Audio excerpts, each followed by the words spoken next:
നമസ്കാരം. മലയാളം ടോക്സിലേക്ക് ഏവർക്കും ഹാർദമായ സ്വാഗതം. ഒരു നല്ല ദിവസം എല്ലാവർക്കും ആശംസിക്കുന്നു.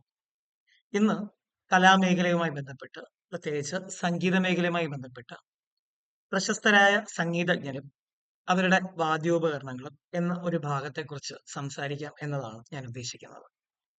ഈ ഒരു മേഖല കഴിഞ്ഞ കുറച്ചേറെ വർഷങ്ങളായി PSC വളരെ കാര്യമായി തന്നെ ചോദിക്കുന്ന ഒരു മേഖലയാണ്. കുട്ടികളെ സംബന്ധിച്ചിടത്തോളം ഇച്ചിരി ബുദ്ധിമുട്ടുണ്ടാക്കുന്ന ഒരു മേഖലയാണ് എന്ന് ശ്രദ്ധയിൽപ്പെട്ടതുകൊണ്ടാണ് ഈ ഒരു മേഖല തന്നെ എന്ന് സംസാരിക്കാം എന്ന് തീരുമാനിച്ചത്.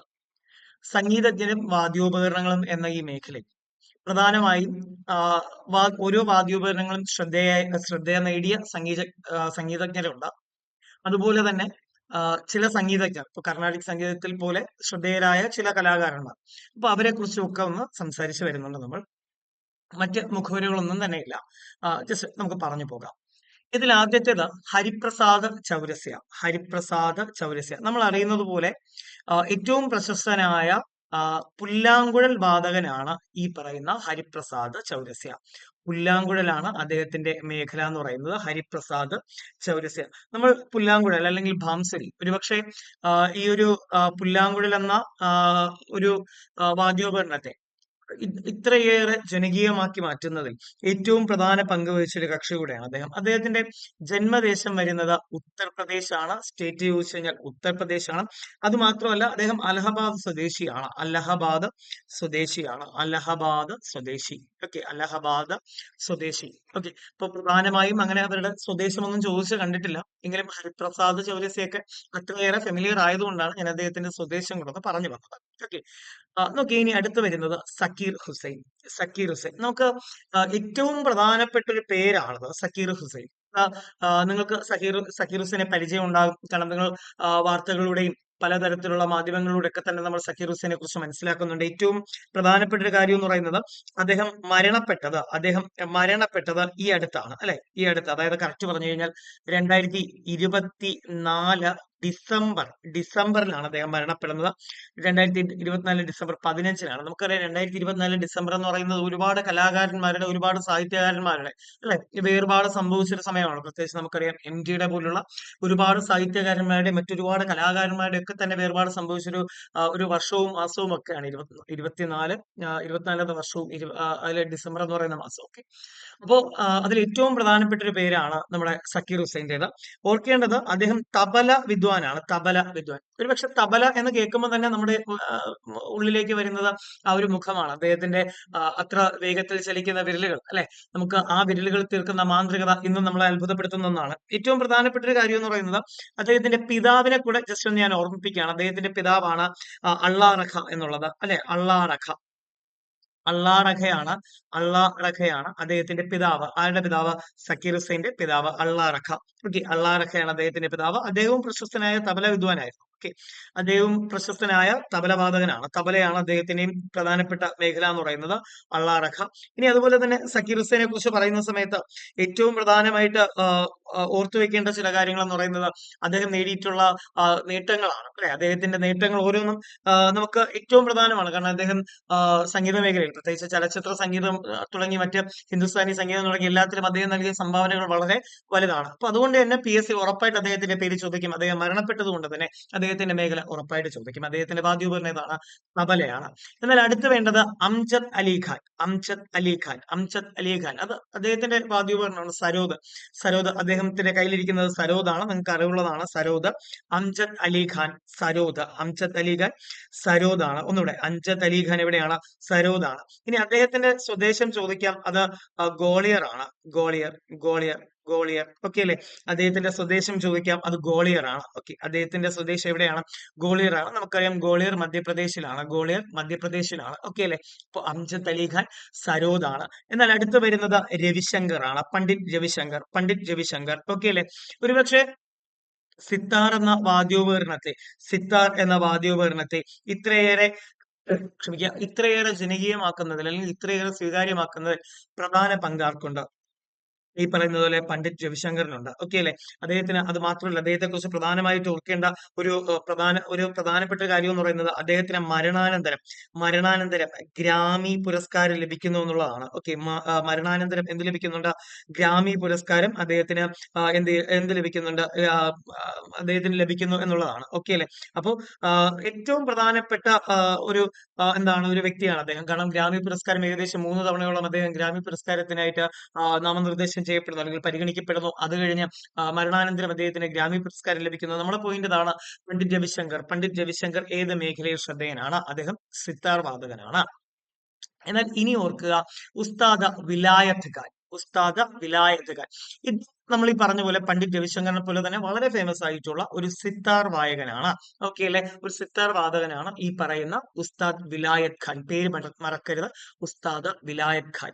ഇനി അള്ളാരഖ ഞാൻ നേരത്തെ പറഞ്ഞു അള്ളാരഖയെ കുറിച്ച്. കാരണം അള്ളാരഖ നമ്മുടെ സക്കീർ ഹുസൈന്റെ പിതാവാണ്. അദ്ദേഹം തബല വാദകനായിരുന്നു. തബലയാണ് അദ്ദേഹത്തിന്റെ മേഖല. ഓക്കെ, പിതാവും പുത്രനും അല്ലെ, രണ്ടുപേരും എന്തിനായിരുന്നു? തബല വാദകരാണ്. ഏറ്റവും ഫെമിലിയർ ആയിട്ടുള്ള അല്ലെ, ഒരുപക്ഷെ നമ്മുടെ ഇന്ത്യൻ സംഗീതജ്ഞർക്ക് അല്ലെങ്കിൽ ഇന്ത്യൻ സംഗീത ലോകത്ത് ഏറ്റവും ഫെമിലിയർ ആയിട്ടുള്ള പേരുകളാണ്. ഓക്കെ, അടുത്തത് ബിസ്മില്ലാ ഖാൻ. ആരാണ്? ബിസ്മില്ലാ ഖാൻ. നമുക്കറിയാം ബിസ്മില്ലാ ഖാൻ അദ്ദേഹം ഷെഹനായാണ്. അദ്ദേഹത്തിന്റെ മേഖല എന്ന് പറയുന്നത് ഷെഹനായാണ്. ബിസ്മില്ലാ ഖാൻ നമ്മൾ പലപ്പോഴും പല മാധ്യമങ്ങളിലൂടെ, പ്രത്യേകിച്ച് TV മാധ്യമങ്ങളിലൂടെ, നമ്മുടെ ചലച്ചിത്ര മേഖലയിലൂടെ ഒക്കെ തന്നെ ഇദ്ദേഹത്തെ നമുക്ക് വളരെ സുപരിചിതനാണ്. ഓർത്തുവെക്കുക, ബിസ്മില്ലാ ഖാൻ ഷെഹനായാണ് അദ്ദേഹത്തിന്റെ വാദ്യോപകരണം. അലി അക്ബർ ഖാൻ, മറക്കരുത്, അലി അക്ബർ ഖാൻ. പേരൊന്നുകൂടെ, അലി അക്ബർ ഖാൻ. അലി അക്ബർ ഖാൻ സരോദാണ് അദ്ദേഹത്തിന്റെ വാദ്യോപകരണം. സരോദ. ഓക്കെ അല്ലെ? നോക്കി വെച്ചേ. അപ്പൊ നമ്മൾ ഈ 4 പേരെയും ഒന്നുകൂടെ, കഴിഞ്ഞ 4 പേരെയും ചേർത്ത് 8 പേര് നമ്മൾ ഒന്നുകൂടെ ഒന്ന് പറഞ്ഞു വരുന്നു. ഹരിപ്രസാദ് ചൗരസ്യ പുല്ലാങ്കുഴലാണ്. സക്കീർ ഹുസൈൻ തബലയാണ്. അംജദ് അലി ഖാൻ സരോദാണ്. പണ്ഡിറ്റ് രവിശങ്കർ സിത്താറാണ്. ഇനി ഉസ്താദ് വിലായത്ത് ഖാൻ, അദ്ദേഹം സിത്താർ വാദകനാണ്. അല്ലാരഖ തബല വാദകനാണ്. ബിസ്മില്ലാ ഖാൻ ഷെഹനായി വാദകനാണ്. അലി അക്ബർ ഖാൻ സരോദ് വാദകനാണ്. ഓക്കെ, ഇനി അടുത്തത് നിഖിൽ ബാനർജി സിത്താർ വാദകനാണ്. ഓക്കെ അല്ലെ? നിഖിൽ ബാനർജി സിത്താർ വാദകനാണ്. ഒന്നുകൂടെ, നിഖിൽ ബാനർജി സിത്താർ വാദകനാണ്. എന്നാൽ അടുത്തത് സുൽത്താൻ ഖാൻ. ആ പേര് അങ്ങനെ തന്നെ പഠിച്ചു വെക്കുക. സുൽത്താൻ ഖാൻ, അദ്ദേഹം സാരംഗിയാണ് അദ്ദേഹത്തിന്റെ വാദ്യോപകരണം. സാരംഗി നമുക്കവിടെ സ്ക്രീനിൽ കാണാം.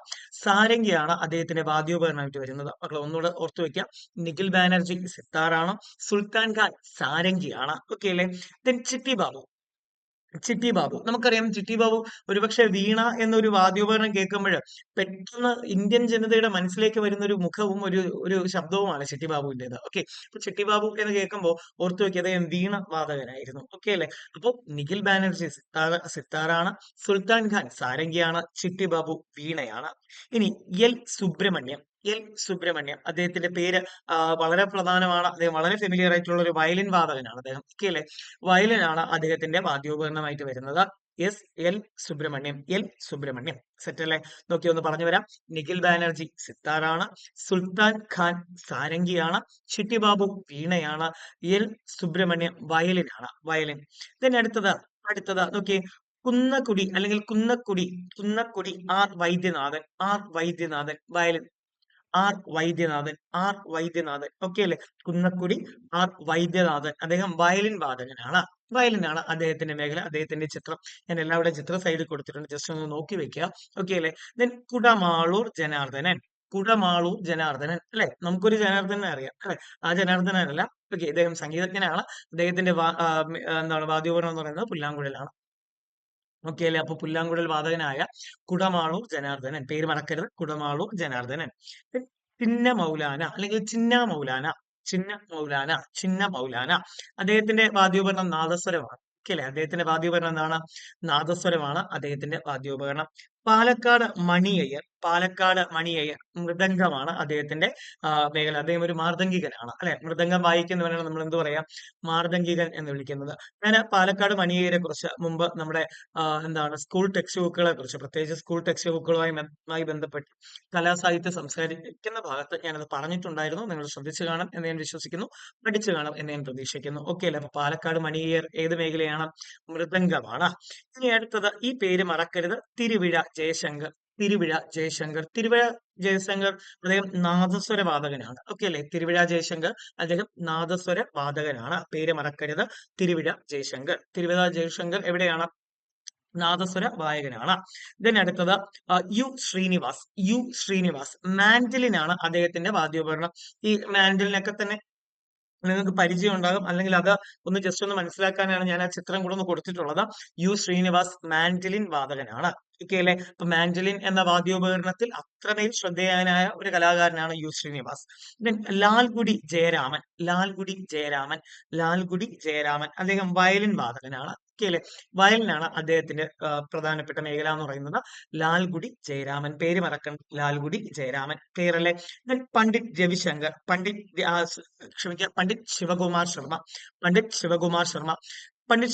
ശർമ്മ സന്തൂർ വാദകനാണ്. ഇപ്പൊ സന്തൂർ എന്ന് കേൾക്കുമ്പോൾ നമുക്കൊരു സന്തൂർ മമ്മി അല്ലെ, പ്രത്യേകിച്ച് റീൽസുകളിലും ട്രോളുകളും ഒക്കെ തന്നെ നിറഞ്ഞു നിൽക്കുന്ന ഒരു സന്തൂർ ഉണ്ട്. ആ സന്തൂർ അല്ല, സന്തൂർ എന്ന് പറയുന്ന ഒരു വാദ്യോപകരണം അദ്ദേഹത്തിന്റെ കയ്യിലിരിക്കുന്നത്. സന്തൂർ എന്ന വാദ്യോപകരണമാണ് ഒരു ചതുരാകൃതിയിലുള്ള ഒരു വാദ്യോപകരണമാണ്. ഓക്കെ, അത് സന്തൂർ എന്നാണ് അതിന്റെ പേര്, മറക്കേണ്ടത്. സന്തൂർ വാദകനാണ്.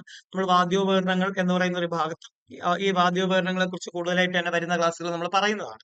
ഓരോ വാദ്യോപകരണങ്ങളെ കുറിച്ചും അതേക്കുറിച്ച് വരാവുന്ന ചോദ്യങ്ങളൊക്കെ തന്നെ നമ്മൾ വരുന്ന ക്ലാസ്സിൽ പറയുന്നതാണ്. ഇവിടെ ജസ്റ്റ് കലാകാരന്മാരും അവരുടെ വാദ്യോപകരണങ്ങൾ മാത്രമേ പറയുന്നുള്ളൂ. അതുകൊണ്ട് ഞാൻ മറ്റു വശങ്ങളിലേക്ക് കടക്കുന്നില്ല. ഒന്നുകൂടെ പറഞ്ഞു വരും. തിരുവിഴ ജയശങ്കർ നാദസ്വരമാണ്. ഇനി യു ശ്രീനിവാസ മാൻഡലിൻ ആണ്. ലാൽഗുഡി ജയരാമൻ വയലിനാണ്. പണ്ഡിറ്റ് രവികുമാർ ശർമ്മ അദ്ദേഹം സന്തൂർ ആണ്. സന്തൂർ. ഓക്കെ. ഭീംസൻ ജോഷി.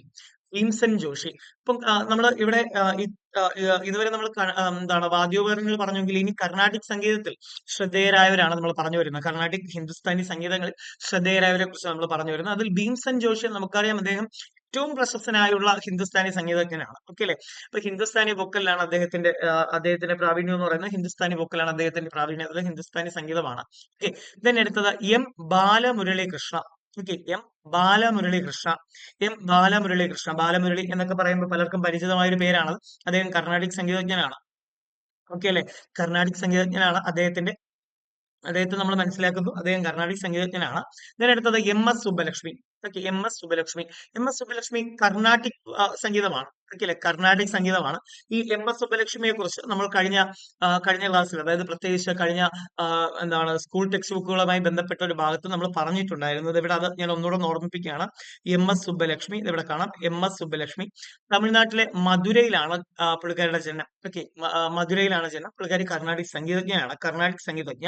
ഇന്ത്യയിലെ പരമോന്നത സിവിലിയൻ ബഹുമതിയായ ഭാരതരത്നം ഇവിടെ 1998 അവർക്ക് ലഭിക്കുന്നു. 1998 ഭാരതരത്ന ലഭിക്കുന്നു. കൂടാതെ രമൺ മഗ്സസെ അവാർഡ് ലഭിച്ചിട്ടുണ്ട്.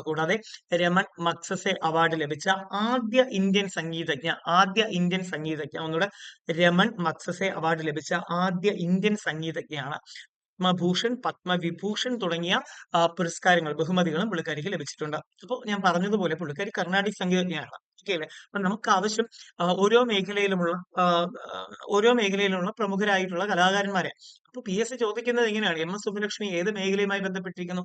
ഉത്തരം വരുന്നു കർണാടിക് സംഗീതജ്ഞ. ക്ലിയർ അല്ലേ? അപ്പൊ നമുക്ക് ഈ പേരുകൾ ഫെമിലിയർ ആക്കി വെക്കുക, നമ്മുടെ മൈൻഡിൽ ഈ പേരുകൾ ഒന്ന് സെറ്റ് ചെയ്ത് വെക്കുക എന്നതാണ് ഏറ്റവും പ്രധാനപ്പെട്ട കാര്യം. ഓക്കെ അല്ലെ? ഇതിനടുത്തത് പണ്ഡിറ്റ് ജസ് രാജ. അപ്പോൾ പണ്ഡിറ്റ് ജസ് രാജൊക്കെ എത്രയോ മികച്ച, അല്ലെങ്കിൽ എത്രയോ ഫേമസ് ആയിട്ടുള്ള ഹിന്ദുസ്ഥാനി സംഗീതജ്ഞനാണ്. ഓക്കെ അല്ലെ?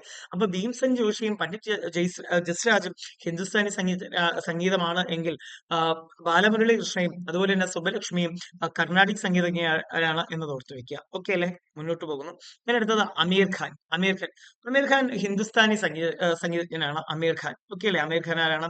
ഹിന്ദുസ്ഥാനി സംഗീതജ്ഞനാണ്.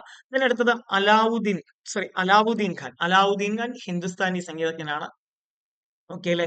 അലാവുദ്ദീൻ ഖാൻ ഹിന്ദുസ്ഥാനി സംഗീതജ്ഞനാണ്. അപ്പൊ അലാവുദ്ദീൻ ഖാന്റെ ഒക്കെ ഒരു ജീവിതം എന്ന് പറയുന്നത്, അദ്ദേഹം ഒരു നൂറ്റാണ്ടോളം അദ്ദേഹം എന്താണ് ഇന്ത്യൻ ജനതയെ സംഗീതത്തിൽ ആറാടിച്ച മനുഷ്യൻ എന്നൊക്കെയാണ് നമ്മൾ അദ്ദേഹത്തെ പറയാ. ഓക്കെ, അലാവുദ്ദീൻ ഖാൻ, പേര് മറക്കരുത്, അലാവുദ്ദീൻ ഖാൻ ഹിന്ദുസ്ഥാനി സംഗീതജ്ഞനാണ്.